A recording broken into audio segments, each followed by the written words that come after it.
Hey, everybody, welcome to Around the Piano. I'm your host today, Tim Paul, and Drew's in the background here. Hey, Drew, how you doing? Hey, Tim, how you doing, man? It's been a minute since we've done Around the Piano, yeah? It sure has, yeah. But boy, we've got an exciting show coming up here today. But first, we want to talk about, why we're here around the piano and some great conversations about music and so forth. Brought to you by Lifting Spirits Through Music, Piano Trends Music and Band, 216 Creator Studios, and you too could be a sponsor of the show if you would like. And we'd like to bring you on as a guest. If you've got something interesting in the music field, we'd love to talk with you. Right, Drew? Oh, absolutely. So, first and foremost, Lifting Spirits Through Music.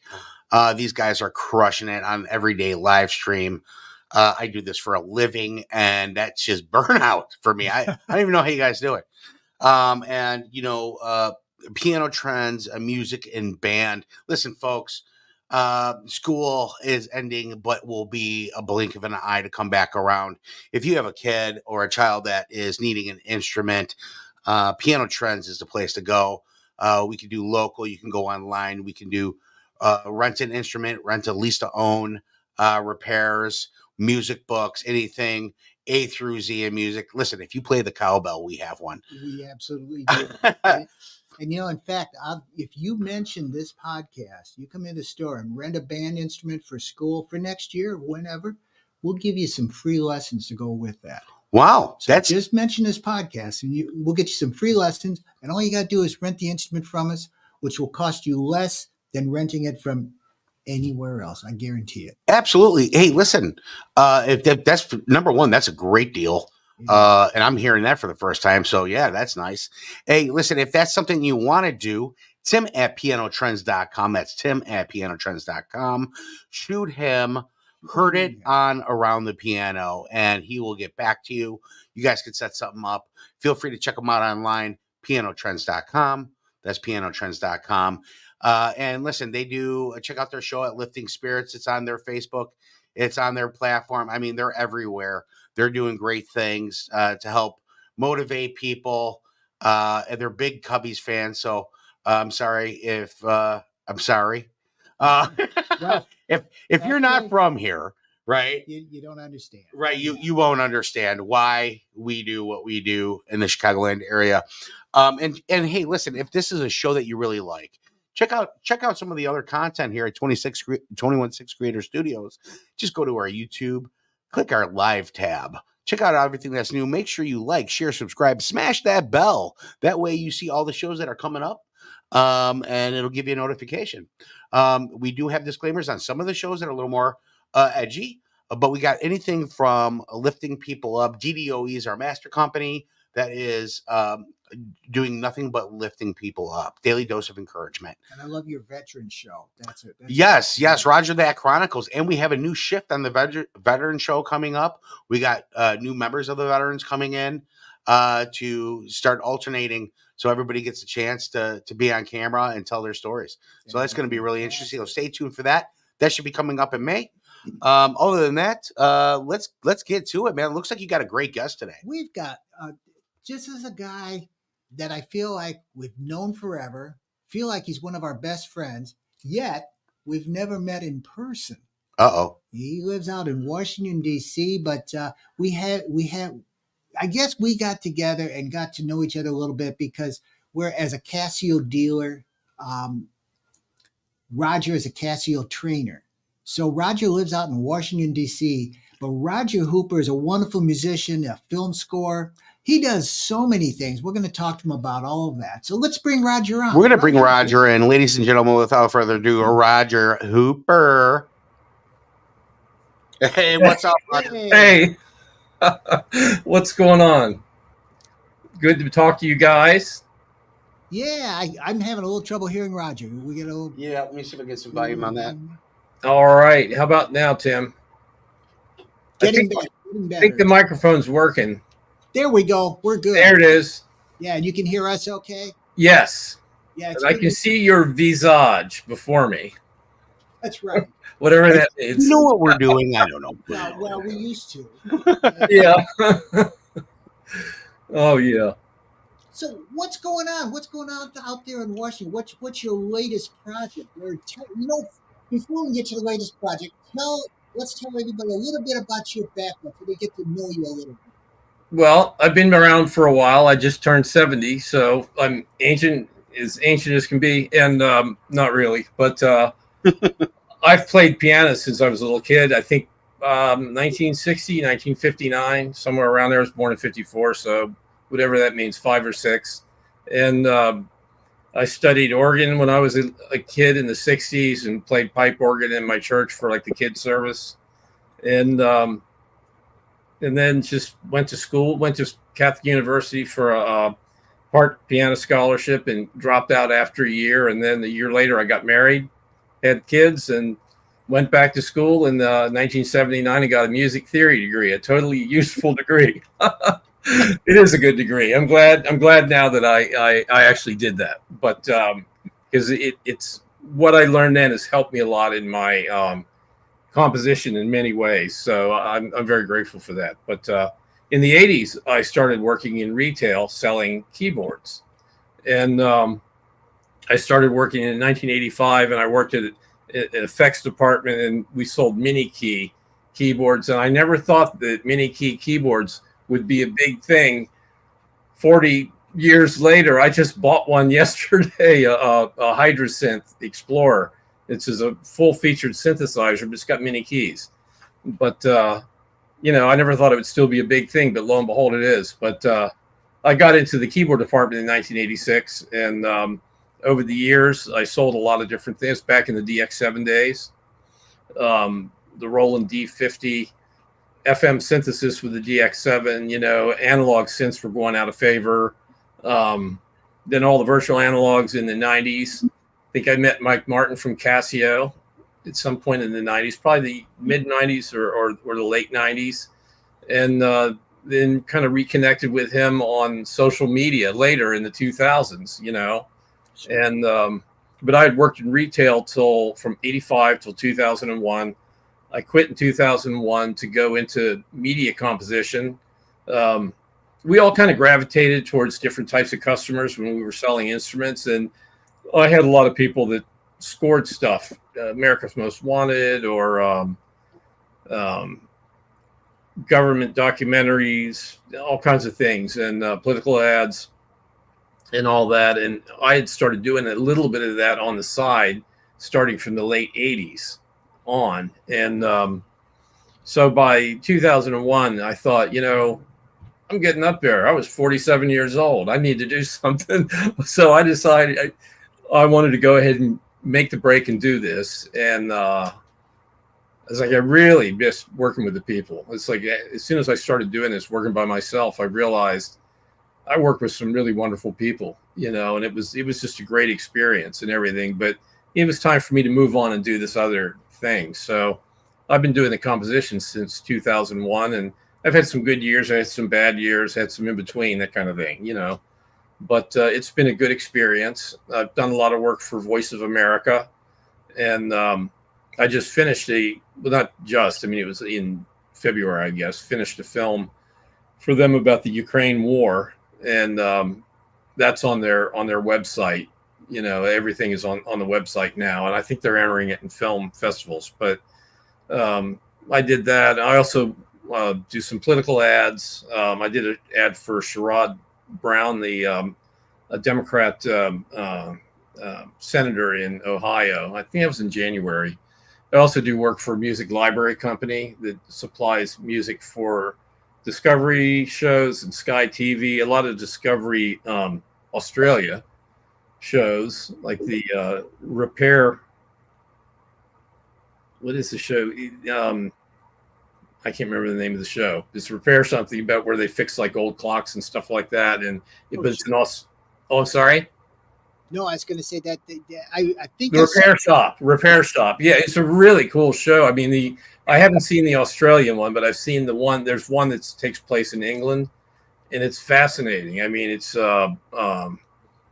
they fix like old quill pens and stuff like that, and music boxes and all that. And so I have some music on the Australian version of that, and Shark Week and an Animal Planet show, and some other things. I recently got asked to mimic music from a Baroque period and some Mozart type music, which was really fun. And one time they asked us to do stuff that sounded like the score from the 1931 or 32, whenever it was made, King Kong, Max Steiner score. They wanted stuff that sounded like when he was on the swatting the planes on the tower, on the building in New York and stuff. So that, it's kind of a really cool thing to be able to do. So I have fun doing it, and I get to do a lot of different styles and everything like that. So, well, there was one that I saw on your website, and I thought that's fascinating because I've seen that commercial before, and I know it's usually out east, but I saw that you did the music for water, Poland Springs water. Oh yeah, up in Maine. Yes. Yeah, that was a couple years ago, and they had an idea of something they wanted in, so I can't remember the actual style of the music, but the instrumentation needed to be similar to what they had in mind, but it had to be its own, it had to be totally original, but they just didn't want like tubas and brass, versus guitar and piano, that kind of thing.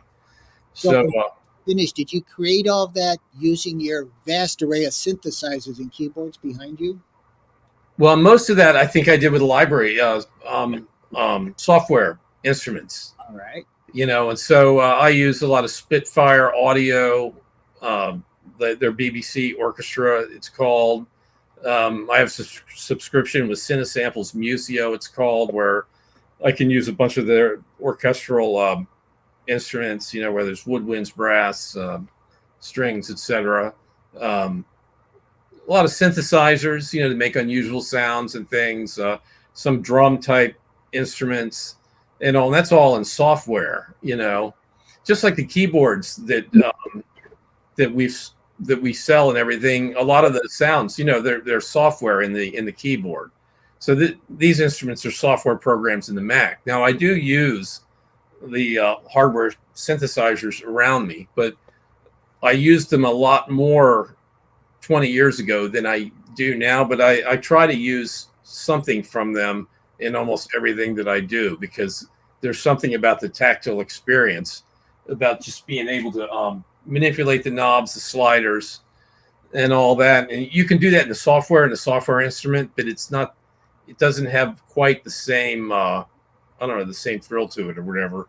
The software does sound good. So I use a little bit of both. Sure. Well, it's funny, right? Because the talents that you carry, especially from back in the day before, let's take computers out of it, right? Right. Exactly. There's talent that goes along with trying to get a sound to identify a visual object, especially for film or anything like that, but doing it with equipment like a synthesizer or keyboard or one of the awesome things that you have sitting behind you. And now anything that started with a 1202 or a 909 machine that gives you a sound or a beat now is incorporated with a full software package, to where you're not only creating those sounds out of the software package on the computer, but you're able to manipulate it and put it in a time zone, time frame, whatever the identifying product is. So as those are flying around, the planes flying around, you're creating these sounds that go along with and dropping it to a timeline right below it. I do that here at the studio. So it's pretty cool. And that's an education in itself. Right, Roger? It is. Oh, yeah. And, there's a wealth of information online on YouTube alone. And it's probably on TikTok, and other Instagram, a lot of places where you can actually learn the ins and outs of all these instruments, even the hardware instruments or the software instruments. And I've learned a lot how to do different things. I use Steinberg Cubase for my recording program, or it's called a Digital Audio Workstation, a DAW for short. And I use that, and I've watched tons of videos on Cubase on how to do this, how to do that. Even down to where I had, when I was working on this VOA Voice of America documentary on Ukraine, it was a 50-minute film, and I had the whole timeline out on my screen. And I had a problem with the thing where the app was closing, and it was in my last 2 weeks of writing the music for the film. And there was kind of a hard deadline where they wanted to show it at the Atlanta Council downtown in DC. So it needed to be done by a certain day. And so I was frantic. So I start looking and typing in keywords and stuff in YouTube. And lo and behold, I found somebody that's like, yeah, this had happened to them 3 years ago or whatever. This is what they did. And so I followed the person's instructions for what he did. And lo and behold, it fixed my problem, you know. So there's a lot you can learn on YouTube alone, you know, for getting around this stuff, or choosing a synthesizer or a piano or something like that. And it's funny you mentioned the 909. I went on tour with a band out west in January of 1985, the year that I went to work in retail in that summer. But we stopped in a music store out west, and they said, "Oh, we have this brand new drum machine. It's a Roland TR 909 kind of a thing." And I remember looking at that. This is really cool. It sounds like real drums, but kind of doesn't. And it's, you know, it's like really neat. Of course, then I ended up selling the things, you know, because I went to work later in the year doing that. But you know, this stuff, it's like all history, and it's like I think about it, and it's like, man, I've had a wonderful past doing this. It was 40 years ago, you know. Yeah, it was a little while ago. Right. If that Not was exactly yesterday. Yeah, totally. I totally get it. You know, and number one, Cubase, great, powerful piece of software. And you know, that's a free plug for you. Feel free to drop a check in the mail there, Cubase. 21.6 Creeper Studios. Well, I sold it before. It was a program called Pro 24 in the late 80s, and then it became Cubase, I think, in 89 or 90. Maybe it was 89. I don't remember anymore, but it was around then. So, yeah. So definitely, they just got a couple free plugs. For sure. I used to do a little bit of live PA back in the day, early 90s. I was messing around a lot back then with Fruity Loops. Another great piece of software where you can create a whole orchestra out of it if you really wanted to. Mm-hmm. A lot of different things with it, and now it's even more. You blink your eyes twice, Tim, and software and technology has changed like instantly. You know, it's called Fruity Loops. It's still really popular, I think. That was a breakfast. Was a breakfast. That used to be Toucan Sam and his Fruity Loops. I know. So, Roger, what's your favorite Casio keyboard? I know you use the good question. Yeah, the 5. I hate all of them. No, I have the PX 560, which I love, the blue one. It's right there. Okay. And but I'm not using that every day anymore. I have the PXS 3100. Oh, that's an and so I have that down in front of me. That's my main controller for my my computer setup. And you know, one thing I've noticed, people buy a USB controller, which there's a lot of really great ones to use with, you know, Cubase or Logic, whatever you're using. They have the knobs, they have the sliders and all, which is great. But there aren't that many 88 key ones. There's a couple of them, and you have to like them or you don't like the feel or whatever.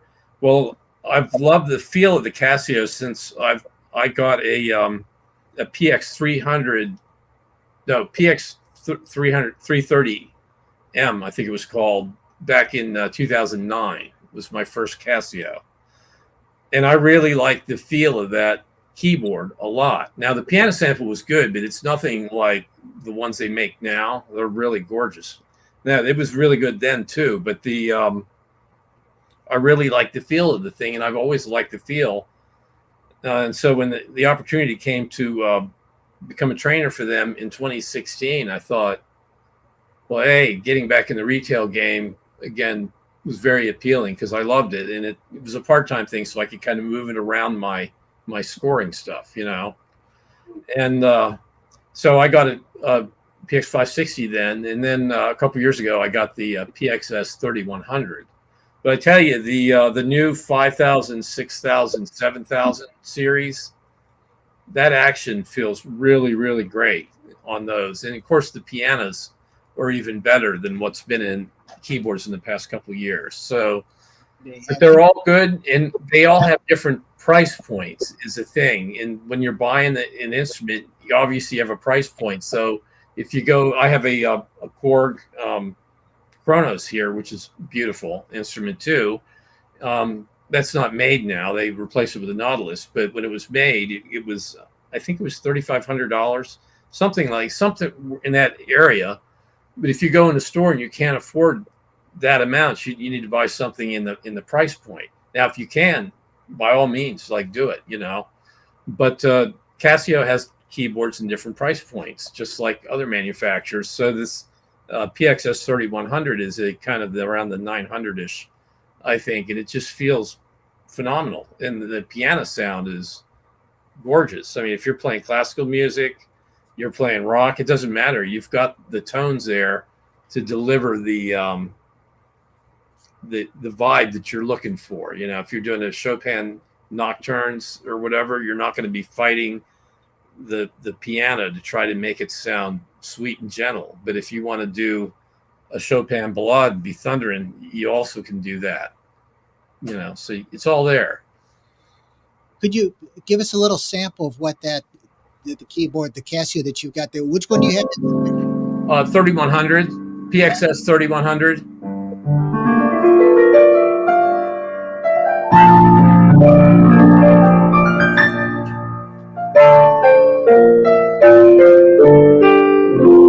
That's its basic piano. They also have a brighter one. So if you want that.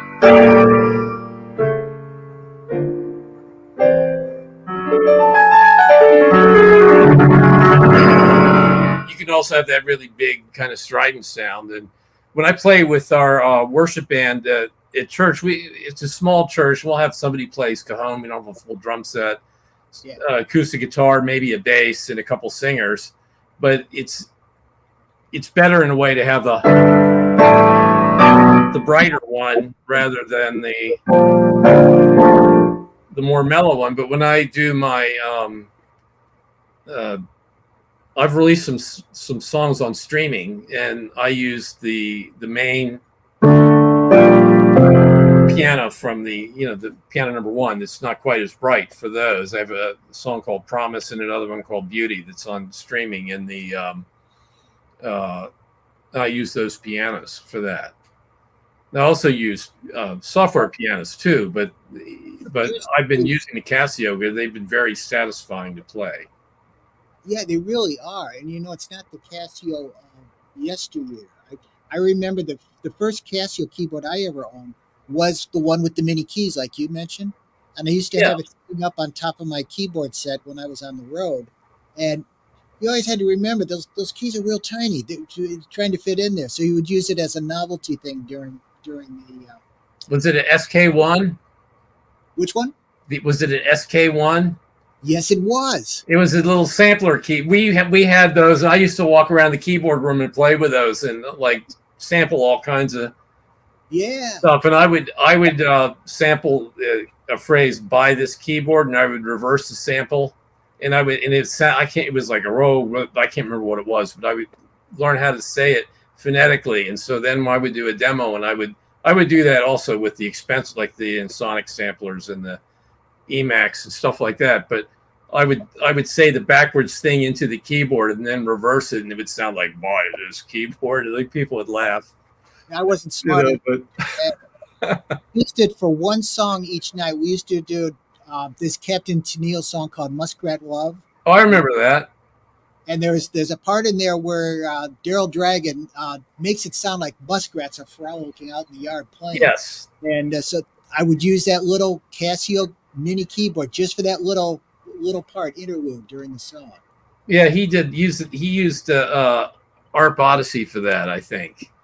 Yes. But it sounded like the animals making noises. But I was already married and had kids then when that song came out.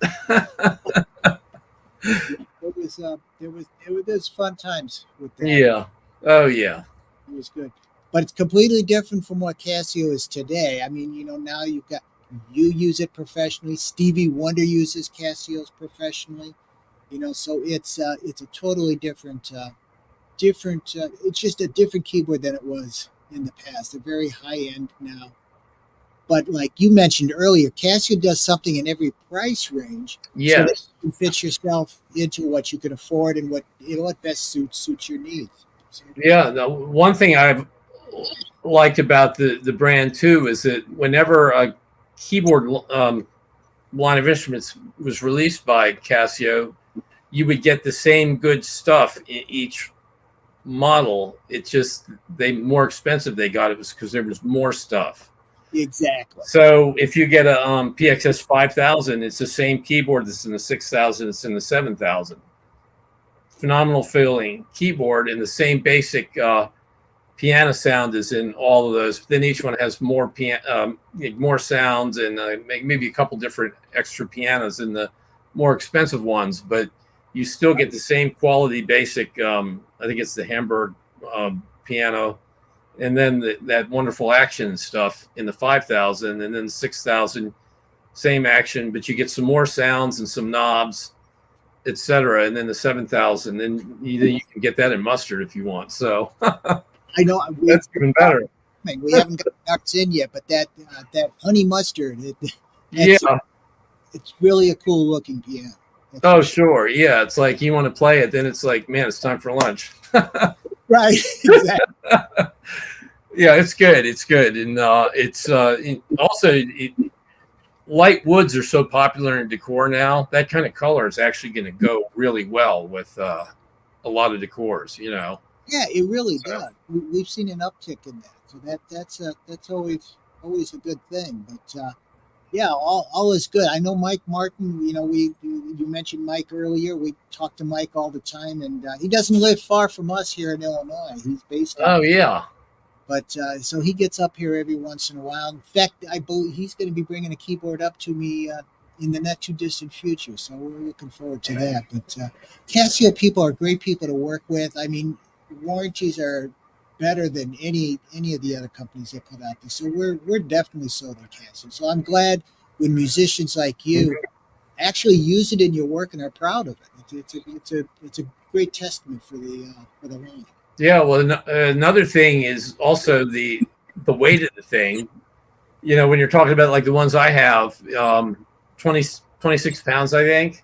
Yes. In the bag, I've owned a lot of bags over the years for my keyboards. And of course, when I bought the keyboards in the 80s, there probably were bags. I don't remember, but I used to buy Anvil cases, which were $300 and more for the case. And they were as heavier than the keyboard that went in them.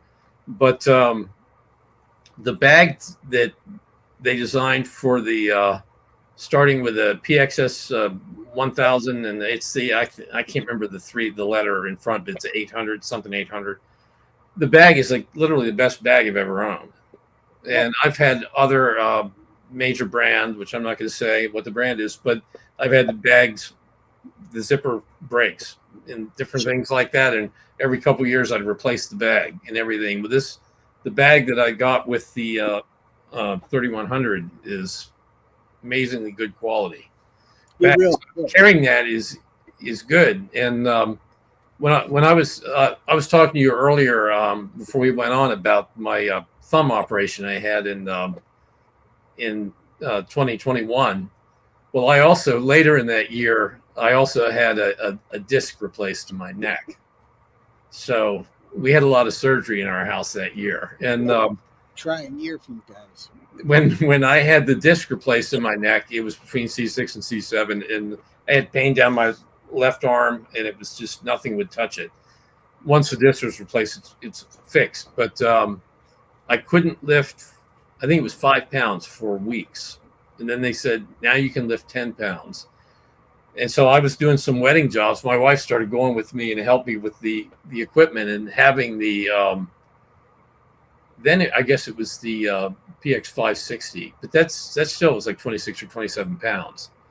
So having the lighter keyboard was great for that. And as I recovered from it and everything like that, I can lift anything now. But I'm not supposed to lift real heavy stuff like over my shoulder and all that. So I use little 8-inch speakers to play through, which sound great. These little QSCs and all, but the Casio pianos are just so light But then you'd think, can't be good. How can it be like heavy action or whatever? You put it on your keyboard stand and you start playing it, and it just feels great. I mean, it's not a flimsy action. It's very firm action and very piano-like. And one of the many things I like about it is how much you can control the tone when you're playing. If it needs to be big and bright, it can be big and bright. And I don't feel like I'm fighting with the thing. And so if it needs to whisper, I can whisper. And there's plenty of resistance and all that. So it feels like a piano. And if I'm doing...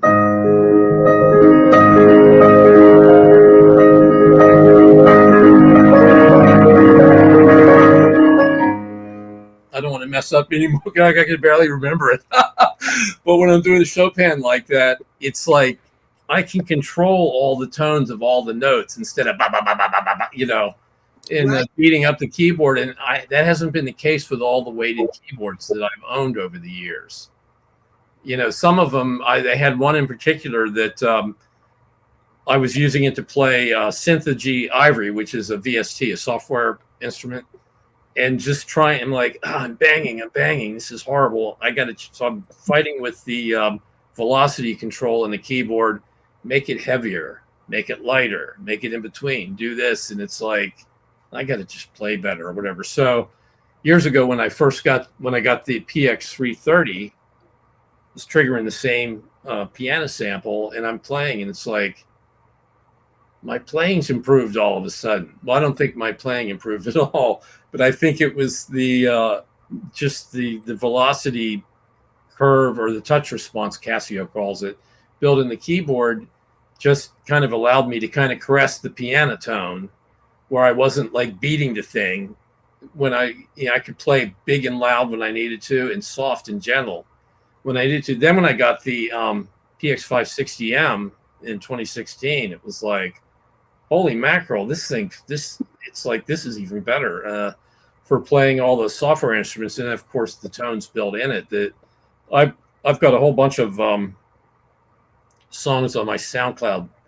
page. I have a PX560 playlist with several songs. And then I have an album on Bandcamp, it's called. I haven't released it on Apple yet, but it's got some PX560 songs. But it's just very easy to play and to be able to, I could play virtuoso things. I could play very simple, quiet things. And I was not fighting the tone, And so anyway, that's something I've always noticed about these. And when I go in to train people on the keyboards, I don't have a PXS 5000, 6000, or 7000 at home, but it still translate the way the piano is voiced for those keyboards. It's the same programming ethos they put into everything they do, so It's true.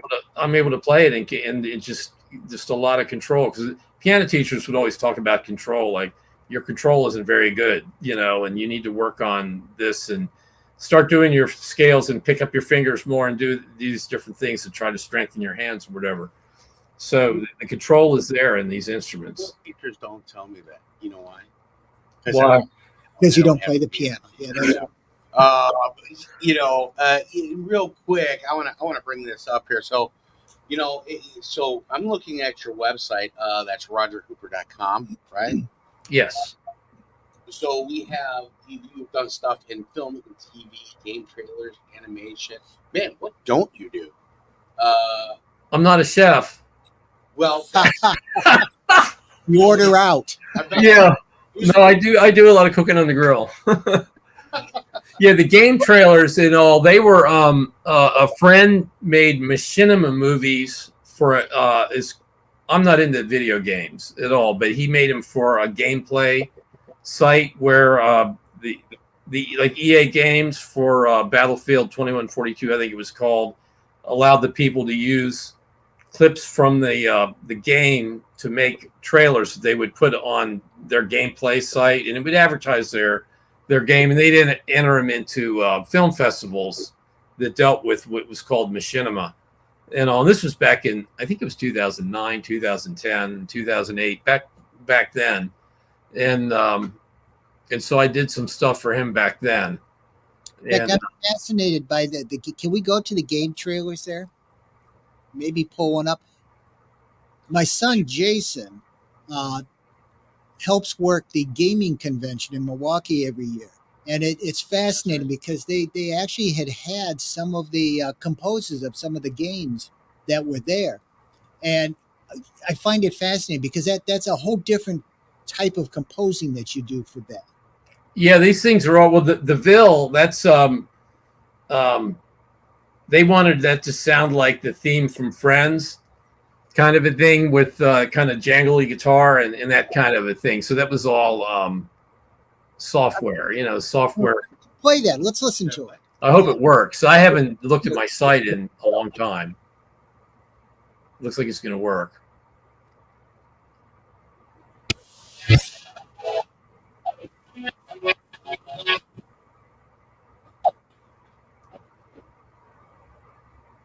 Well, it looks the video's working.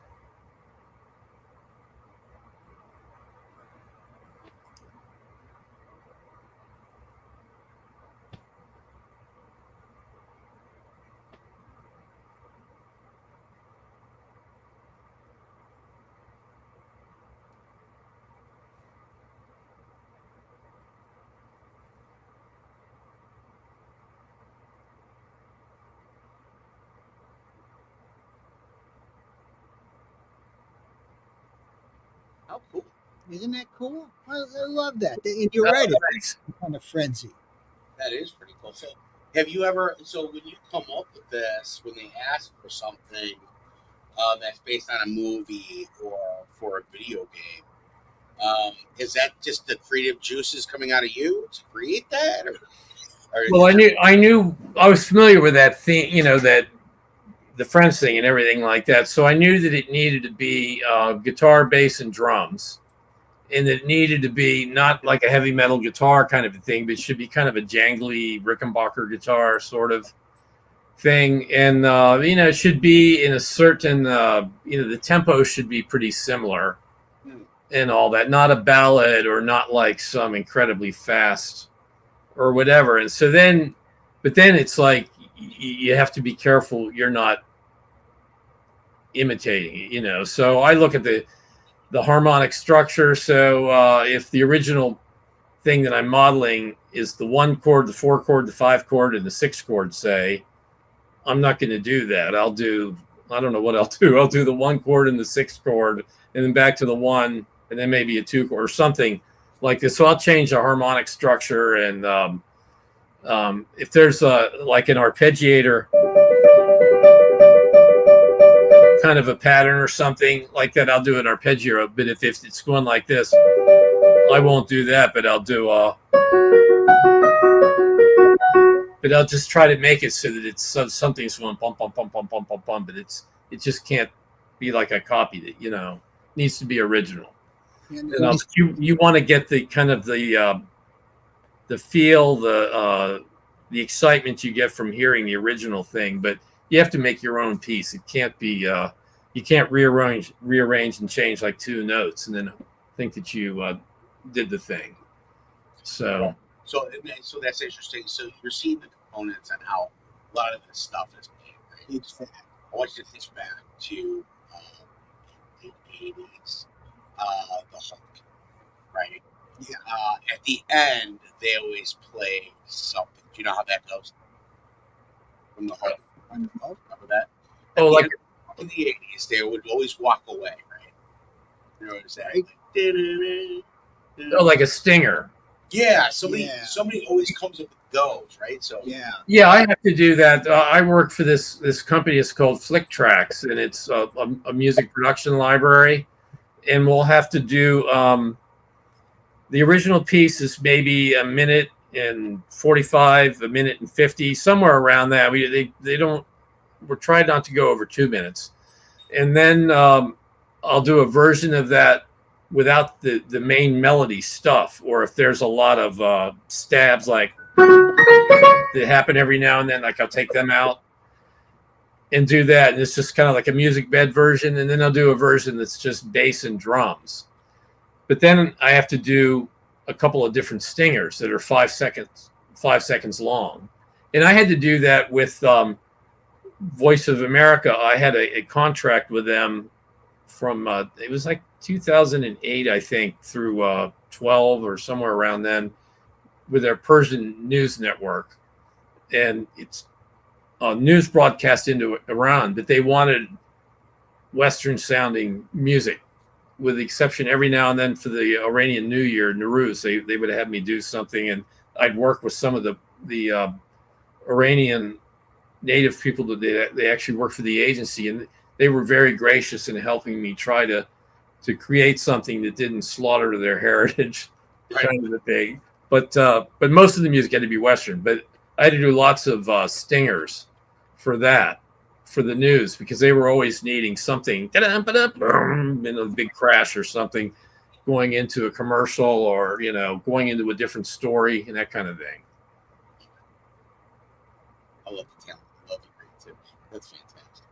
It's fascinating because there's kind of a behind the scenes look at something that you take for granted when you see You it don't even the realize 30 seconds on what it takes TV. to Right. do all this. And to put in. I'm editing now. We've been creating commercials and stuff where, I'll watch a show now and be like, I'm not watching the show. I'm watching how it's made. I'm watching, the cut scenes, how they blend transitions, all the way down to the audio side. And it becomes fun behind the It does but it indeed. doesn't come fun for when you want to enjoy a show. You watch it. That's like, as a chef, I go into restaurants and I criticize everything. You become a critic instead of a Right. chef. So it's like, okay, well, you better be able to make that better than me for me to want to pick. There you go. Oh man, awesome. Yeah, well, back in the '90s, I started watching the X-Files because I had read about the composer and how he used synthesizers and all that, and so I watched an episode, and I liked the show fine, but I really liked the music, and so I spent more time dwelling on the music, and I would go ahead and videotape. If we remember videotape machines, VHS, and could wind the tape back and listen to, like, what sound did he use there, or how did he do that suspense cue or something like that, and I would wind the tape back and listen to the thing, Yeah, that's cool, man. That's research. But now, like watching stuff on Amazon Prime or on Disney or whatever, it's like it's so easy to do that kind of thing. You can check all the stuff out. It's almost a distraction to be able to do that. But and there's so much great music now too. We got to get our good friends at Casio to send you out to do Casio training at our shop here in the shop. Oh, there you go. So I think you have a pretty good guy that great guy, yeah. But we a still, romantic piano sensation. yeah. Well, we got Frank Lucas out here who's Yeah, Frank's amazing. yeah, Yeah. totally amazing. He's been by many times. In fact, we're going to have him on the show one of these times live. Yeah. When he gets up here. Oh yeah, he's an incredible musician. Yeah. Oh, just amazing. And his daughter's a pretty good basketball player too. So there is that. Oh yeah. Well, he's got to give her keyboard lessons. Yes, exactly. Wasn't he like a coach for the team too? He was, yeah, he was Coach Dean, kind of like our partner here at 216 Studios, Ken Dean. Jones. Yeah. See, yeah, sports is something I've never, ever been good at. And I still don't understand half of the stuff. And my wife loves sports, so I'll watch football with her and I'll be like, what was that? What was that? What was that? Kind of thing even now. So I just nod my head a lot. I just go, oh, yeah, of course. I have no idea. yeah. But awesome. Yeah, very good. So, Roger, in closing, thank you for being with us here today. This has been wonderful. We got to have you back again, and Oh, you're welcome. you get out to one of these NAMM shows one time, and we can have a cup of coffee together. And Oh yeah. Oh, I wanted to say real quick, when you had asked me about the favorite Casios too. I recently got to play the APS 550 and the 750. I haven't seen the 450. Do you have those? Slim and the 550, yeah. Yeah, those pianos are really nice. They're really nice, and they're beautiful furniture too. Yeah. A lot of times with those home pianos, they've always been done well by all the manufacturers, but when you look close, it's like, oh, this is real wood, and I have no idea what these are made out of, but they look and feel exquisite. It's like that thing would look great in the living room, Now, man, who did we run into? Was that Steve? Steve Weingart, yeah, you know Steve. Oh yeah, I've never met him personally. I've only met him on Facebook, like you. Yeah, but he's like one of those guys. It's just you just feel like you've known. I mean, he's an incredible player. Yeah. Good musician. We Yeah. got We did. Yeah. Yeah. We talked with Steve at the trade show, and in fact, you find out all these interesting things because Steve is a big racing fan. That's right. So my son's a big racing fan. So they ended up doing half the interview talking about racing. That's right. Yeah. That's right. But that, As long as he didn't go, hey, to your son, let's go out, let's race. There's no traffic out here right now. You don't want that. I would have loved that. Right? Great time. I think they both would have done it if they could have. Yeah. Awesome. Hey, Roger, thank you so much for your time today. Oh, thanks for having me. Have him back at the show. As a matter of fact, the show would sound even better if it was like sponsored by Roger Hooper Music. There you go. No pressure. Yeah, hey, listen, we'll wrap it up here. Listen, if you want to check out stuff that Roger's got online, that's Roger Harper, Hooper.com. That's our Roger, HOOPER.com. Check out what he does, man. Very, very talented man. Honor to meet you. Thank you. And Tim, I'll let you take it away. We're on our way out. How about you play us a little something as we fade out today?